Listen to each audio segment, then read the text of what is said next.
All right, so welcome to Advanced Python. We are going to go over and learn some really cool stuff that I've actually used for work here. So it's not lame stuff, it's really cool stuff. Automation, so scripting, we'll write code that will, when you log into the computer, when anyone logs into your computer outside of the hours of, 5 p.m. and 6 a.m., you'll be able to send a text message to your phone saying someone logged into your computer. When you log in, it'll open certain apps. You'll be able to cycle through files, and like one of the scripts I used for work was someone had like 40 gigs worth of Google Drive folders and they wanted to put it on OneDrive, but Google Drive, or on their Mac, sorry, they had it on their Mac and they wanted to transfer to a PC.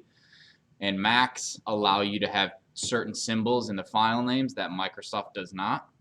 And so she was going to have to go through and like rename 10,000 files. So I wrote a script that it took me an hour, it took me a couple hours to write it. But then I ran it, and within 10 minutes, all 40 gigs of her computer that needed to be, transferred, the names got rewritten. So it's stuff like that. Excel spreadsheets, if we get to it, you'll be able to read and write to those. There's certain chapters I skip over to make sure that we get to the stuff that I think is really cool and the most useful. However, I think we're going to skip the PDF chapter to make sure that we're able to do keyboard and mouse automation. So we're going to do a lot of cool stuff. It's the book, Automate the Boring Stuff, that I think it looks like I left in the office. That is available for free online. So if you don't want to buy the book, you don't have to. AutomateTheBoringStuff.com. Make sure it's the second edition, because the first edition, I found out the last time I taught this, they did some updates to both Python and the book. So I don't mean to bore you all, but do you have questions so far? All right. Second thing, for the first 2 or so weeks, we will go over a review, because it's been a little bit since some of you have taken this class. I know most of you took this last semester, including the Zoomers. So we will, that's just how it's going to be. We're going to go over stuff. I want to make sure you guys remember everything, because if we just start going into loops and all that, you may get lost. So first 2 weeks, again, are a review. There'll be a test probably next Friday. It's a review test, so it's going to cover basically one day. Each day we're going to cover a new thing. So the first thing we're going to cover, very, very briefly, variables, the different types. Again, just a reminder for those of you who haven't taken it. Then tomorrow will be if, else. Probably going to try and accept in there. I know that's not technically review, but that's something I didn't do in the intro class. It's something you could have learned on your own. But basically, it's try this set of code. If you get an error, do this. So it's not an if, it's if you actually get a code error, like the red lines that pop up. It's like you can't divide by 0, or attribute error, or name doesn't exist, that sort of stuff. You can basically build a bridge to get over the error, as opposed to coding around it, trying to find a natural bridge to come back. So, and then we'll go over loops, lists, and then I think we'll have the test, and then we'll start with dictionaries, because dictionaries are pretty useful, and then we'll start with automating stuff. Did I go over functions with you all? Yeah. You guys? Yeah. Probably. Probably? Okay. So we'll also go over those, but functions are pretty easy. One of the biggest differences between this class and the intro is I don't answer questions as readily as I did in the intro class, and what that means is I'm not going to answer questions, or I'm not going to not answer questions. Okay, so don't worry about that. But what I do want you guys to do is a little bit more. I'm running into this error. I don't know what it means. I'm going to Google it real quick before asking Mr. Stolter. Or I don't know how to do this. Let me talk with Stockton and see if he has an idea. Or, hey, we just learned this. I know it's in the book. Let me not ask Mr. Stolter. Let me check the book. It's a little bit more one, it takes the pressure off of me to have to answer 6 questions from 6 different people. And it also allows you to be a more real world scenario.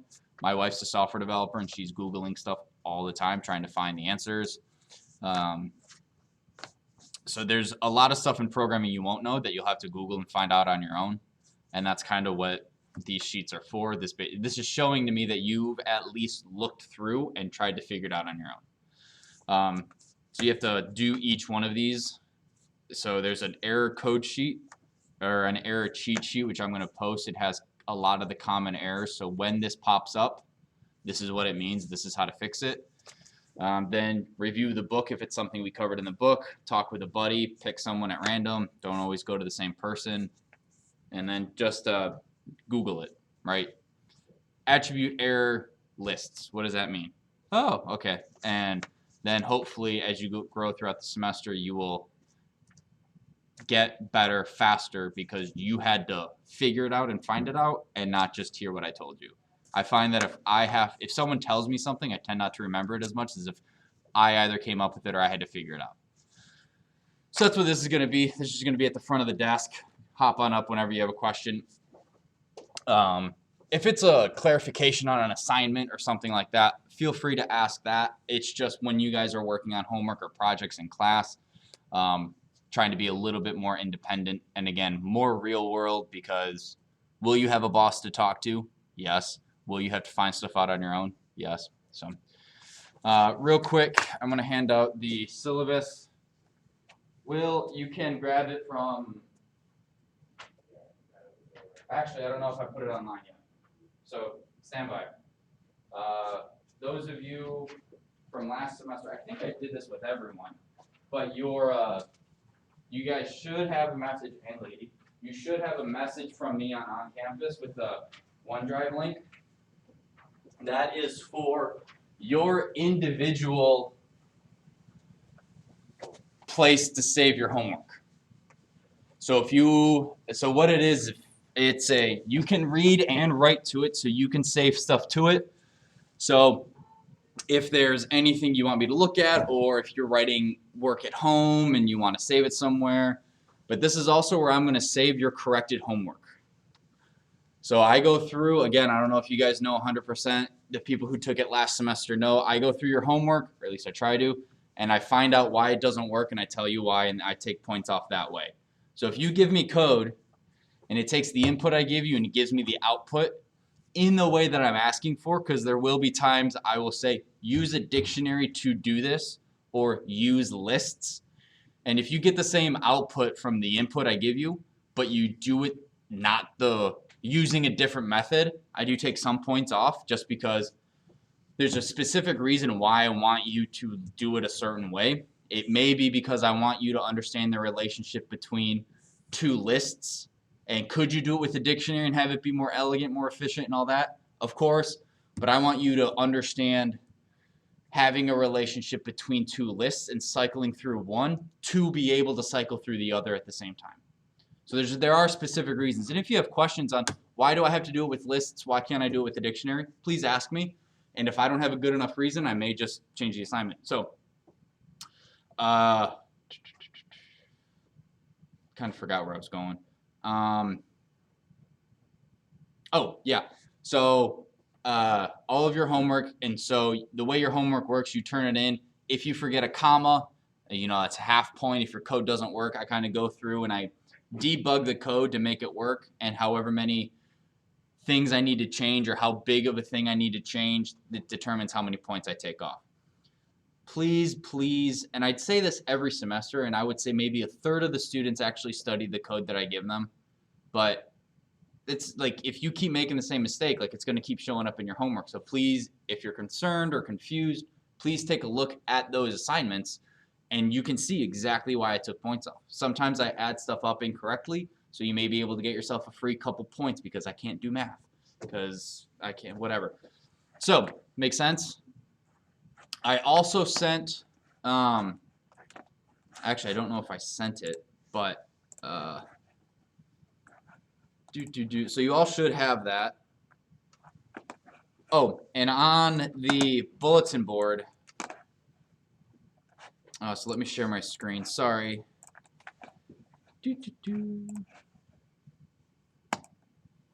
So under the bulletin board, you'll see the Zoom link. So if for whatever reason you're not in class because you got to be gone for a little bit or what have you, just click here, and then if you click that, that'll open Zoom. The student resources folder, this is where I'm going to put all of the code that I write in class and the syllabus and anything that I think you may need.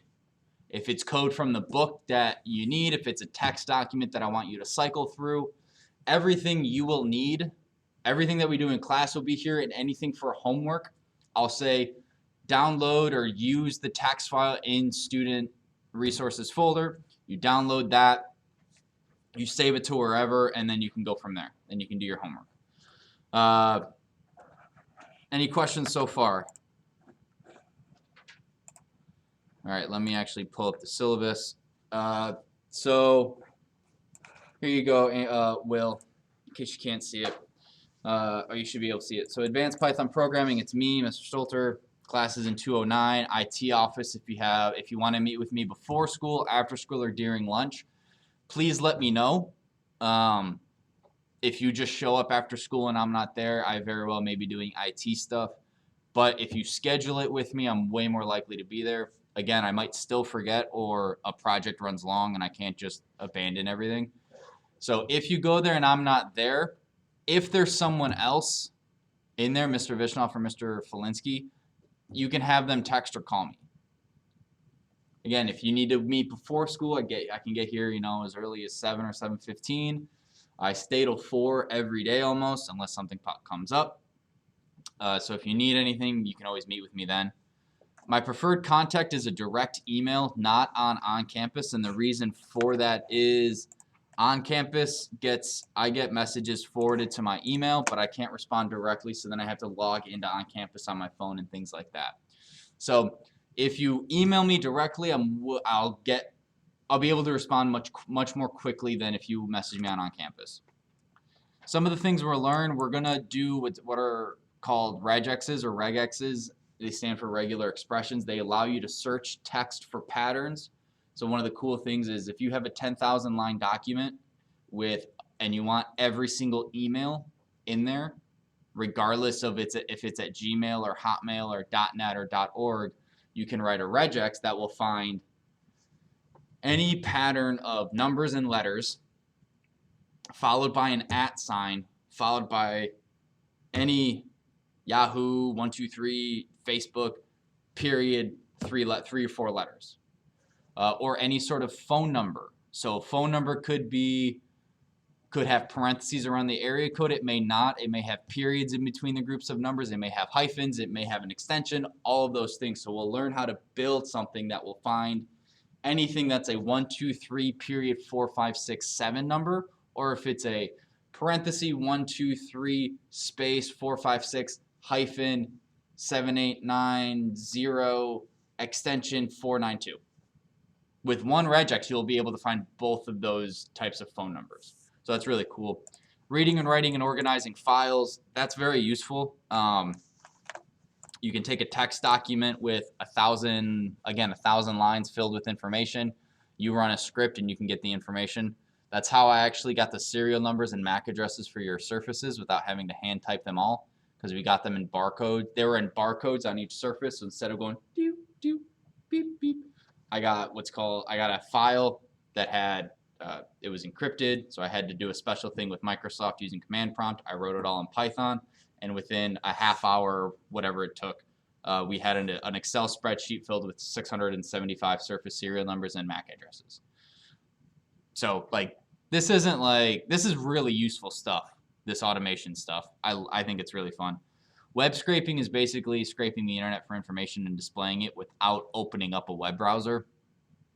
Manipulating Excel spreadsheets and working with PDF and Word documents, again, those are maybes, depending on the time and how quickly we move through everything. Because I really like the keeping time, scheduling tasks, and launching programs. Those are typically what kids find the coolest, and I think not the easiest things, but they're really useful, because as soon as you log in, it can open Amazon, go to deals of the day, open Spotify, and your email. So you log in, then you can go grab stuff and everything populates while you're not there. Sending emails and texts, that's useful because again, if someone logs into your computer and you don't know it, or you think it's, you live alone and you get a text message saying someone logged into your computer and you have a desktop at home and it's whatever, like, oh my gosh, someone's at my computer, someone's broken into my house. So it's pretty useful. And then controlling the mouse in GUI or GUI. Who knows what GUI stands for? Graphical user interface. So instead of having everything be command line, or like when we run Python programs, you know how the interaction between you and the code is typically just text. That can be for a lot of stuff. That's command line. GUI is actually being able to see stuff and like click on stuff. Okay, so you'll be graded 2 different ways. The traditional letter grade, which is what you know in class, and then you have a behavior grade. I'm not 100% sure how those are going to, I think those are still going on with COVID, but I'm not 100% sure. Behavior outside of class, are you late all the time? Are you turning in your work late, or are you turning in things on time and that sort of thing? Behavior inside of class, participation, preparation. Are you goofing off? Are you on your phone? Are you helping each other? That sort of stuff. That's kind of what I look for in student initiative is, are you always, do you flounder at the first sign of stress, or do you persevere? That sort of stuff. Are you looking for ways to use Python outside of the class versus just getting through it? All that jazz. This is how the grade is just a traditional grading scale. 90 and above is A, 80 to 89 is B, 70 to 79 is a C, etc.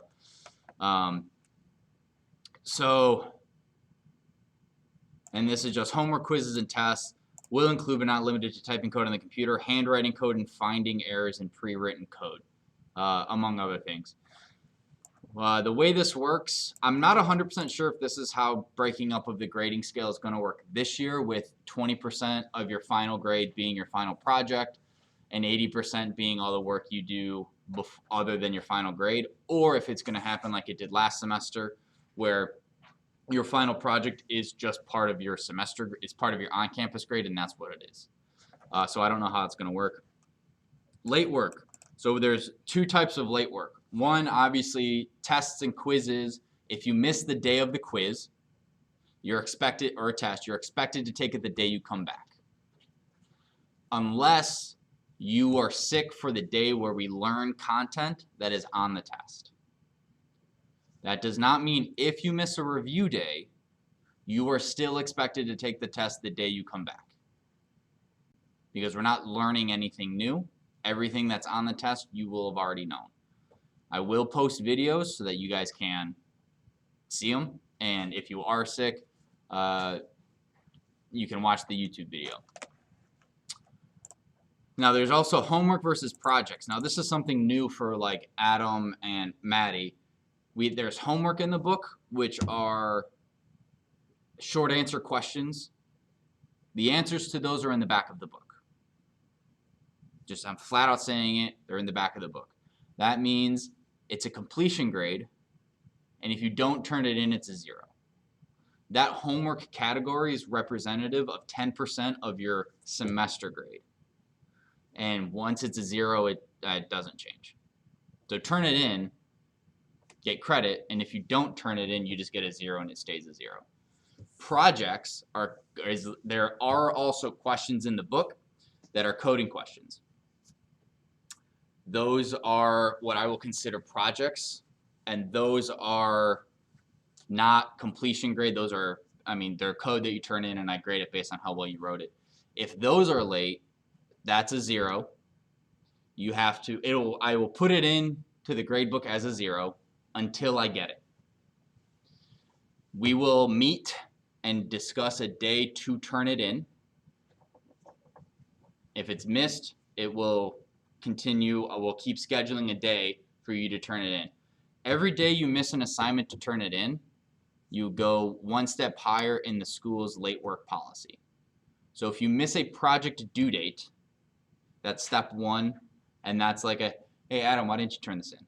Oh man, I got really busy It slipped my mind. I thought I had it done, but it turns out I only did half of it, and I just didn't turn it in on time. I'm sorry. Okay, cool. Don't let it happen again. Let's get it done by Friday. Okay, I'll have it done by Friday. Okay. Friday rolls around. He doesn't turn it in. That's okay, well, now I need to let your parents know that you're not, because it's now a behavioral thing, you're not turning something in.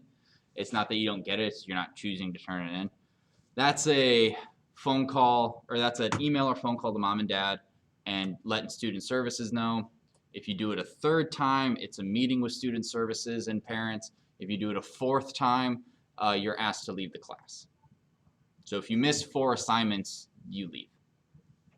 I don't think that's ever happened in my class, so I don't really think it would. I mean, I feel like you guys are pretty responsible. So that's the difference between homework and projects. If it's a homework and you don't turn it in, and those will only ever be like the questions in the back of the book or something that I specifically say, this is a completion grade. So just pay attention to whether it's homework or project. Also, turn something in over nothing. I don't care if, I mean, I do care if it's one line of code, but there's always, if you turn something in, I can give you some credit. If you turn nothing in, I can't give you any credit.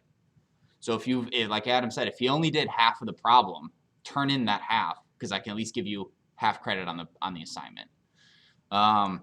Questions on that? Will, you good? Okay. In-class questions. I already briefly went over this, but I'll go over it again. If you have questions for me while working on a project or an assignment, I ask that you try to figure it out on your own. I will answer a question once you show me that this is filled out. So, Will, it's just basically, are you looking up the problem online on your own? Are you checking the error sheet? Are you asking a buddy? That sort of stuff. So with you being remote, if you have a question, Google it, and if you can't find it, also check the book, but then you can talk to me. Okay, you don't have to necessarily check with a buddy because you can't. Questions on that? Also, depending on if there's an in-class assignment, I may limit the number of questions you can ask me as a way to force you to be creative, because limitations force creativity. I can talk to you more about that later.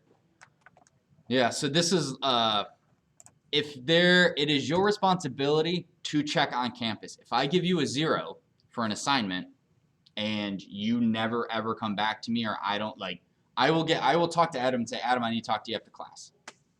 If you then take off, well, you just missed an opportunity to like reschedule. Like, just if I say I need to talk to you after class, please don't forget. But things will stay a 0 if you miss a test, a quiz, homework assignment, project. I put it in as a 0 and I leave it until you talk to me. So if you have a question and you see a 0, please come talk to me. Attendance. So this is basically what expected. Be on time. Don't be disruptive. If you miss a day and there was a test or a quiz that day, it's your responsibility to come talk to me. You're required to take it the day you come back, not scheduling a day to take it. So if the test is on Friday and you come back Monday, granted, the periods are a little different, so you may take the first half Monday in class, and then Monday after school you have to finish it. But I'll try to make all tests be on a Wednesday or Friday, so you get that hour and a half to take the test, and quizzes will tend to be 45 minutes. And the way I determine the length of a test is I do the test and I times it by about 8. So if it takes me 5 minutes to do a problem, I assume it'll take you guys about 40 to 45. So, and that's how Mr. Flinsky does his math. I got that idea from Mr. Flinsky. That's how he does his math tests. He times it by 6 or 7, I think. Okay. Any classroom rules? Don't use your Surface for anything that you're not supposed to be doing. At times, you will be able to use, we'll be working, and I know students put YouTube on their phone. I have proof of it because there's a camera behind all of you. So I will know if you are on YouTube and not working. Please don't. If that happens, I am not above disabling Wi-Fi for this class for you guys. I do have that capability, and it's not that difficult to do. What's worse is when I forget to turn it back on and you go to another class and you don't have Wi-Fi. And then I leave. And then you're like, well, shoot. That's a bummer. Which, that's never happened ever. While I'm talking, please don't talk to a buddy. Granted, there's 6 of you in here, so I really don't think that there's going to be, plus the 6 feet, I really don't think it's going to be that big of a problem. No cell phones out, or I mean, if I hear them buzz and they're in your pocket or in your bag, I get it. I had someone just try to call me. But if you're out texting, Snapchatting, any one of the new apps that I'm sure has come out that I don't know anything about because I'm a teacher, and by definition, teachers don't know what student apps are using, what apps students are using. If I see it, I'll ask you to put it away. If I see it again, ever really, you'll have to come put it on my desk, and it'll stay there the rest of the hour. If need, and if it gets bad enough, I'll have a box that as you come in, everyone puts their cell phone in the box, and then they take it away. I may have individual boxes for individual students for cleanliness, I guess, just separate, everything. Let's see. No food in class. This should be, I think, every day. Oh, no, it's only on 7-period days or after lunch. I will amend that because if you want a snack in the first few minutes of class, that's fine. But other than that, please don't eat. Please don't, 45 minutes into a block day, whip out a bag of goldfish and just start munching down on them. Please eat that before, because we go directly into lunch after this class. Water's fine. If you have something to drink, that's fine. I really don't care. As you can see, I have my sparkling water. It's just the whole, while I'm trying to talk, really kind of annoys me. But again, yeah, I probably shouldn't have that anyway. Don't talk over other students. Don't play with the chair. That's not a problem in this class. And anything else that I determine is a new rule you have to follow. It's kind of like being on an airplane. It's a federal offense if you don't listen to the flight attendants or co-pilots. Or the pilots. I think it's a felony. But you're required to follow everything they say. Behavior, if I have to talk to one of you about the same thing more than twice, I'll get Miss Carwell involved.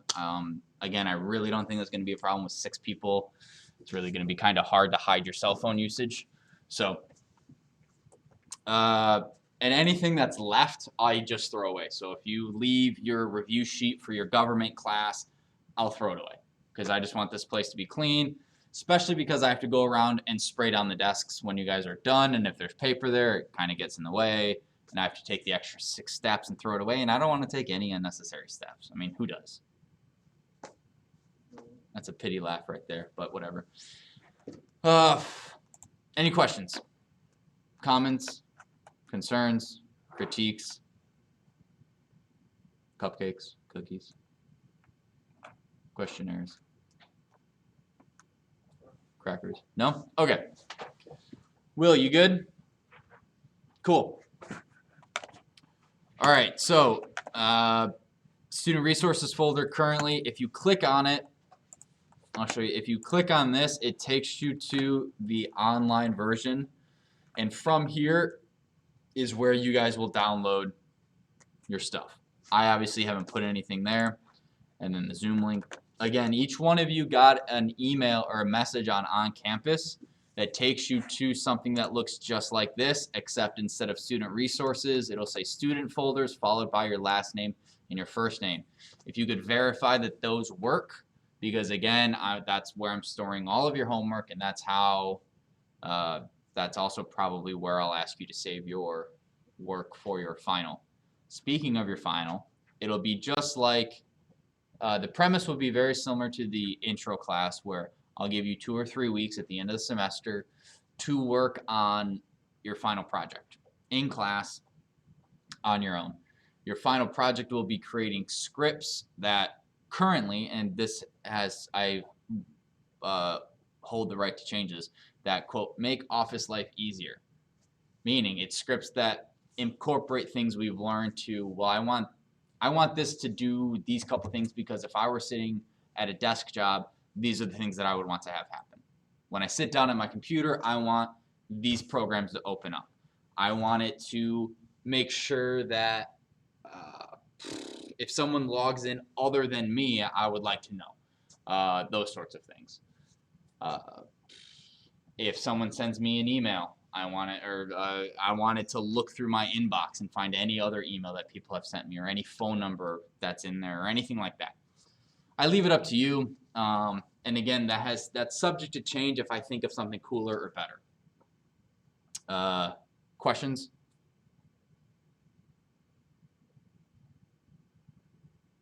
Okay. I believe that's it. I'm not 100% sure when we get out of here because it's not the same as last year or last semester. 12:13. We started at 12:13, so I think we have like 10 minutes left. So, is there something you guys specifically want to learn? Like, I think it'd be cool to do this with Python. In the meantime, Maddie, if you want to go to download Python, Google download Python and download the latest version. Start to install it, but before you actually double click the installer, and once the window pops up, wait because there's some settings I need to make sure you have set up. And I think, did you guys do I made you guys wait, right, and make sure you checked something? Yeah, Mike didn't do it. Oh yeah. Well, if he's not in the class, it's no big deal. It's for this class specifically, because otherwise we have to do some computer settings and it gets really annoying. Yes. So mine was also my old one, but then I just downloaded it. Just now? No, like a week ago. Did you install it? Yes. But then if I did it wrong. Did you happen to check the add Python to path checkbox? Okay. If you double click the installer, you may be able to edit the options. And if you can, let me know. The reason we do that is for a very specific reason. If you don't have that, one of the things we do is we write code that allows us to run it without looking for the file. So if you save it in a specific location, that's one thing I think we'll do right now, is I could type in, do I have any Python script ready? I don't think so. But let's say I wrote because one of the things we'll do is doing Google Maps, loading Google Maps and having it do directions for you. So if I have a mapit.py, so that's the name of the file, if I save this file in a specific location, in order for me to run it, all I have to do is hit Windows R, which is a shortcut to run any program on your computer. Then I type mapit.py and I hit enter, and it will run my code without me having to go. Okay, I saved it on my desktop, and now I got it.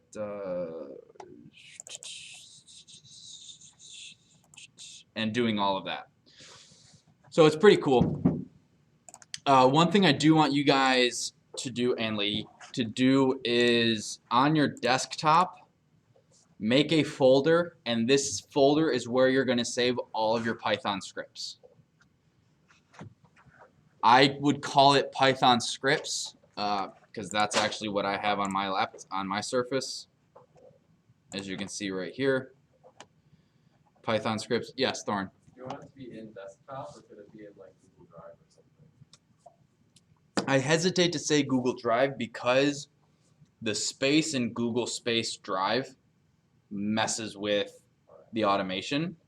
So if Google Drive backs up your desktop, I think that's okay. Because I've tried doing this with OneDrive and I'll have OneDrive and it wigs out. It took me a while to figure out why it wasn't working.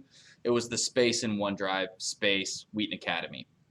So I think the space in the file path messes with it.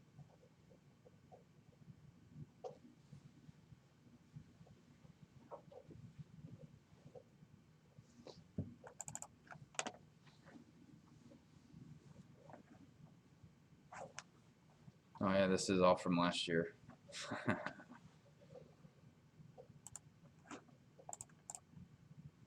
This work?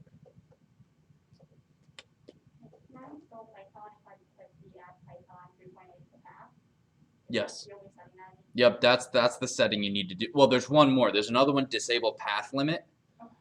You'll need to do that one. That one comes later. Oh wait, I haven't started yet. there's also okay. Let me check one thing because it depends. What version? I don't know. If you do customized installation, Mac, It's like if you want to install for all users, it makes finding where these files are saved a little easier. it's a really. Yeah, so instead of you go to Yeah. and click install. Were you able to change the settings at all? Try to like get the new newest version and then delete the old. Yeah, you want that install launcher for all users, that, and then choose this, install for all users. Install, there you go. Did you add yours path, do you remember? I think so because I installed it with the rest of the class. Okay. Are you good? I have no idea. I have an older version anyway, so I'll probably have to update. Oh, that. yeah. I don't know if I have the path thing. So, okay, so if you just want to download the new one and then as soon as you double click it, there's a few settings that make it slightly easier. The only one you have to do is add Python 3.8 to path. Everything else it makes it a little nicer, but you don't have to. So if you want to do that now, so real quick, let's see if this works.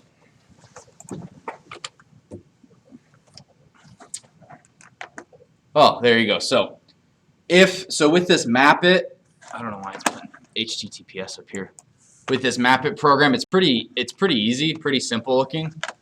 But basically what it does is it takes an address and finds it on Google Maps for you.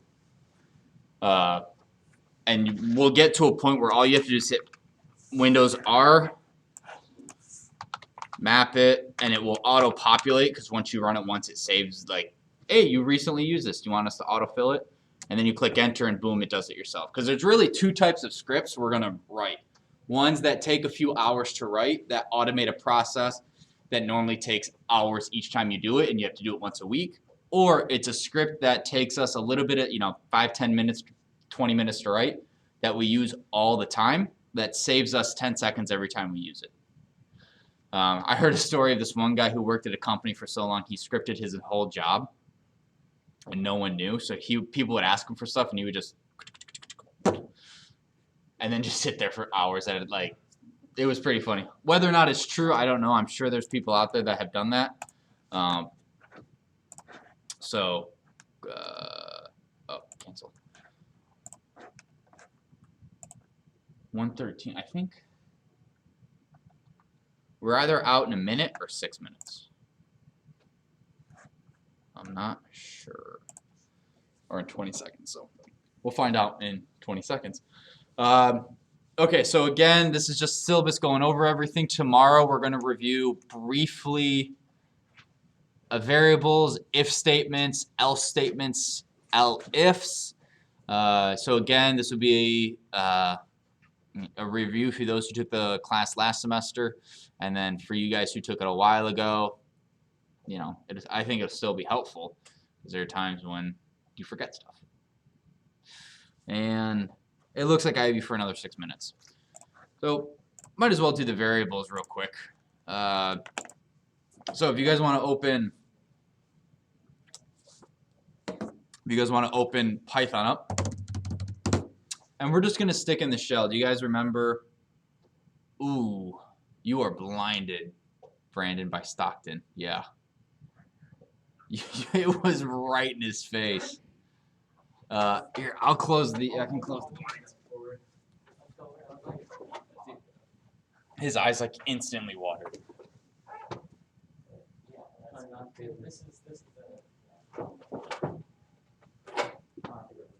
All right. So, who remembers the first? Oh, okay. So 104. I was off by a minute. Okay, so we'll pick up with this tomorrow. If you guys have any questions, let me know. Otherwise, see you tomorrow. Wait. No, I'll see you Friday. So Friday we have an hour and a half, and we'll go over variables, if statements, and probably start to touch on loops in some manner. Have a good one. Will, you're good to go. I'll see you. Quick question. You said you wanted us to make sure something